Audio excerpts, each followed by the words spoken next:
प्रास्ताविक विलास अन्योक्ति काव्य। प्रास्ताविक विलास अन्योक्ति काव्य बंने रीते पूछाय। जनरल क्वेश्चन में पण पूछाय, टूकनोंध में पण पूछाय।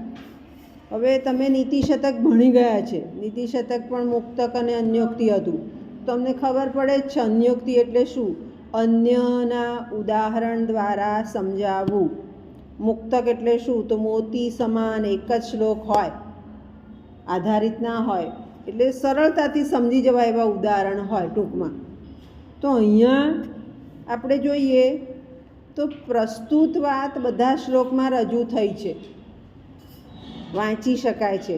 અપ્રસ્તુત વાત આપણે સમજવાની છે અને એમાં અપ્રસ્તુત બાબતોમાં એણે ઘણા બધા ઉદાહરણો આપ્યા છે। કોયલનું આપ્યું છે, કમળનું આપ્યું છે, મેઘ વાદળનું આપ્યું છે, સિંહનું આપ્યું છે। આ બધા ઉદાહરણો દ્વારા પોતે આખી વસ્તુને સમજાવવા જાય છે।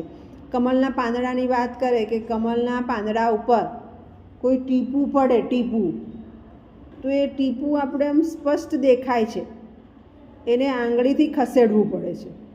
હવે આપણને માત્ર એટલું જ બતાવ્યું કે કમળના પાંદડા ઉપર ટીપું છે, આ પ્રસ્તુત વાત। અપ્રસ્તુત વાત શું બતાવી કે એ ટીપું ધીમે રહીને તમે હાથથી ખસેડો છો અને આ જીવન પણ કેવું છે, તો દુઃખ તો છે પણ એ દુઃખને તમારે ધીમે રહીને ખસેડવાનું છે। જેવી રીતે કમળના પાંદડા ઉપર એ ટીપું સ્પર્શ કરતું નથી, એવી રીતે આ અપ્રસ્તુત વાત સમજવાની છે।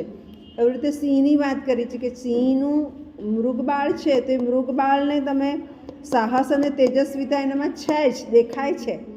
એટલે જુદા જુદા ઉદાહરણો દ્વારા સમાજને એક ઉપદેશ આપ્યો છે।